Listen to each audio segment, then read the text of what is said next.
Critical illness की policy हमें health insurance company से इंडिविजुअल पॉलिसी मिल जाती है और टर्म इंश्योरेंस के साथ एज ए राइडर भी हमें लाइफ इंश्योरेंस कंपनी से मिल जाती है। इस वीडियो में हम डिस्कस करेंगे कि हमें हेल्थ इंश्योरेंस कंपनी से क्रिटिकल इलनेस की पॉलिसी परचेस करना चाहिए या फिर टर्म इंश्योरेंस के साथ एज ए राइडर परचेस करना चाहिए। दोनों में किस वे में हमें ज़्यादा बेनिफिट्स मिलेंगे। क्रिटिकल इलनेस गंभीर बीमारियां होती हैं जो कि कई बार लाइफ थ्रेटनिंग भी हो सकती हैं। इनके इलाज में बहुत ज़्यादा पैसा लगता है, जैसे कि cancer, tumours, kidney failure, liver failure. इन बीमारियों की ट्रीटमेंट कॉस्ट बहुत हाई होती है, जिनका सिर्फ हमारे हेल्थ इंश्योरेंस से कवर हो पाना बहुत मुश्किल होता है। कई बार लॉस ऑफ इनकम हो जाता है। बहुत लंबे समय तक हमें अपने प्रोफेशन से, जॉब, बिजनेस से लंबी छुट्टी लेना पड़ता है। ऐसे में यदि मान लीजिए हमारे ऊपर कोई होम लोन की ईएमआई है या किसी और लोन की ईएमआई है, उन्हें पे करना बहुत मुश्किल हो जाता है। हमारे हाउस होल्ड जो एक्सपेंस है उन्हें मैनेज करना बहुत मुश्किल हो जाता है। ऐसे केस में जो क्रिटिकल इलनेस की जो पॉलिसीज होती हैं बहुत ही लाइफ सेविंग होती हैं, क्योंकि ये जो क्रिटिकल इलनेस की पॉलिसीज होती हैं हमारे पॉलिसी डॉक्यूमेंट में लिस्टेड किसी भी क्रिटिकल इलनेस के डिटेक्ट होने पर एक लमसम अमाउंट हमें पे कर देती हैं। इस अमाउंट का यूज हम अपने ट्रीटमेंट में कर सकते हैं, अपने दूसरे एक्सपेंसेस में भी कर सकते हैं। जब हम क्रिटिकल इलनेस का राइडर टर्म इंश्योरेंस के साथ लेते हैं, वह एक फिक्स्ड डिसीज को ही कवर करता है।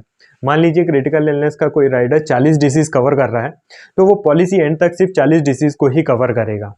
जैसे यदि किसी ने कुछ सालों पहले यदि टर्म इंश्योरेंस लिया हो, तो उनकी जो पॉलिसी है क्रिटिकल इलनेस का राइडर सिर्फ 8-10 डिसीज ही कवर करता है और उनकी यह राइडर पॉलिसी एंड तक 8-10 डिसीज ही कवर करेगा। लेकिन आजकल का लाइफ स्टाइल ऐसा है कि ज़्यादा से ज़्यादा जो डिसीज़ हैं क्रिटिकल इलनेस की कैटेगरी में आ रही हैं। जैसे आजकल क्रिटिकल इलनेस की पॉलिसी 40-50 यहाँ तक कि 100 डिसीज़ भी कवर करती है। हो सकता है आने वाले सालों में 200 डिसीज़ भी क्रिटिकल इलनेस की कैटेगरी में आ जाएं। ऐसे में यदि आपके पास क्रिटिकल इलनेस का राइडर है तो उसमें आप कोई भी चेंज नहीं कर सकते हैं। लेकिन यदि आपके पास क्रिटिकल इलनेस की पॉलिसी है हेल्थ इंश्योरेंस कंपनी से, उसमें आपको इस चीज़ का बेनिफिट मिल सकता है। टर्म इंश्योरेंस राइडर का जो कवरेज अमाउंट है वह भी फिक्स होता है।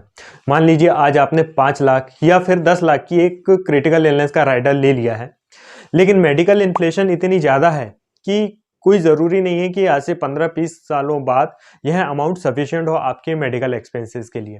लेकिन ऐसे में हमारे पास कोई ऑप्शन नहीं रहता है कि हम अपना कवरेज अमाउंट, अपना जो सम इंश्योर्ड है उसे इंक्रीज कर लें टर्म इंश्योरेंस के साथ राइडर में। लेकिन हमारी जो क्रिटिकल इलनेस की पॉलिसी होती है हेल्थ इंश्योरेंस के साथ, उसमें हमें ऑप्शन मिलता है हम अपना कवरेज अमाउंट भी बढ़ा सकते हैं। यदि हमें किसी और पॉलिसी में यदि अच्छे बेनिफिट्स मिलते हैं तो हम उसमें शिफ्ट भी कर सकते हैं। यह ऑप्शन हमें as a rider term insurance के साथ नहीं मिलेगा। We generally buy term insurance till our responsibilities are over. 60-65 साल की एज तक हम वैसे भी रिटायर हो जाते हैं और हमारे घर की सारी रिस्पॉन्सिबिलिटीज़ भी खत्म हो जाती हैं। ऐसे में हम प्रेफर करते हैं कि हम 60 या 65 साल तक की एज तक का ही टर्म इंश्योरेंस लें। अब हम जितने सालों तक का टर्म इंश्योरेंस लेते हैं, हमारे जो क्रिटिकल इलनेस का राइडर है उसका कवरेज भी टर्म इंश्योरेंस के कवरेज के साथ ही खत्म हो जाता है। इसका मतलब यह है कि 60-65 के बाद जब हमें इस क्रिटिकल इलनेस की पॉलिसी की सबसे ज़्यादा ज़रूरत रहेगी, उस समय इसका कवरेज खत्म हो जाएगा। अब मान लीजिए आप यदि ऐसा सोचते हैं कि नहीं, हम तो हायर टेन्योर की पॉलिसी ले लेते हैं, मतलब 85 साल, 90 साल या फिर होल लाइफ कवर ले लेते हैं 99 ईयर्स का। पर इसका मतलब यह नहीं है कि आपके जो क्रिटिकल इलनेस का राइडर है वह भी आपको 90-100 साल तक कवर देगा।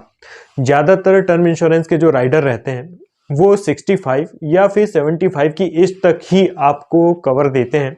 उसके बाद इनके बेनिफिट्स खत्म हो जाते हैं। लेकिन जो हम क्रिटिकल इलनेस की पॉलिसी बाय करते हैं हेल्थ इंश्योरेंस कंपनी से, वो हमें लाइफ लॉन्ग रिन्यूअल का ऑप्शन देती है। प्रीमियम वाइज यदि हम देखें, टर्म इंश्योरेंस के साथ जो क्रिटिकल इलनेस के राइडर आते हैं वो काफ़ी कॉस्ट इफेक्टिव होते हैं। जब हम टर्म इंश्योरेंस बाई करते हैं उसका प्रीमियम आगे के लिए फिक्स हो जाता है, हम सेम प्रीमियम पे करते हैं। इसीलिए उनके साथ जो राइडर्स होते हैं उनका भी प्रीमियम फिक्स होता है, समय के साथ आगे बढ़ता नहीं है। इसीलिए कॉस्ट वाइज तो टर्म इंश्योरेंस के जो राइडर्स हैं वो ज़्यादा कॉस्ट इफेक्टिव है। लेकिन जब हम क्रिटिकल इलनेस की पर्सनल पॉलिसी खरीदते हैं, उनका प्रीमियम एज के साथ आगे बढ़ते जाता है। क्योंकि टर्म इंश्योरेंस के जो राइडर्स हमें कुछ चीप में मिलते हैं, इस कारण इनमें टर्म्स, कंडीशंस एंड एक्सक्लूजन्स भी ज़्यादा होते हैं। पर्सनल क्रिटिकल इलनेस की पॉलिसी ज़्यादा कॉम्प्रिहेंसिव होती है। एक्चुअल में जो टर्म इंश्योरेंस कंपनी के साथ हमें जो राइडर्स मिलते हैं, लाइफ इंश्योरेंस कंपनी उन्हें हेल्थ इंश्योरेंस कंपनी से ही बल्क में खरीदती हैं और उसे फिर हमें सेल करती हैं। इसीलिए इन राइडर्स में ज़्यादा एक्सक्लूजन्स होते हैं as compare to personal critical illness policy. अब आप खुद से डिसीजन ले सकते हैं आपको टर्म इंश्योरेंस के साथ राइडर लेना है या फिर पर्सनल क्रिटिकल इलनेस की पॉलिसी लेना है। यदि इस वीडियो से रिलेटेड, क्रिटिकल इलनेस की पॉलिसी से रिलेटेड या हेल्थ इंश्योरेंस से रिलेटेड या इन्वेस्टमेंट इंश्योरेंस से रिलेटेड कोई भी डाउट है तो आप नीचे कमेंट करके पूछ सकते हैं या फिर नीचे दिए नंबर पर व्हाट्सअप करके भी पूछ सकते हैं।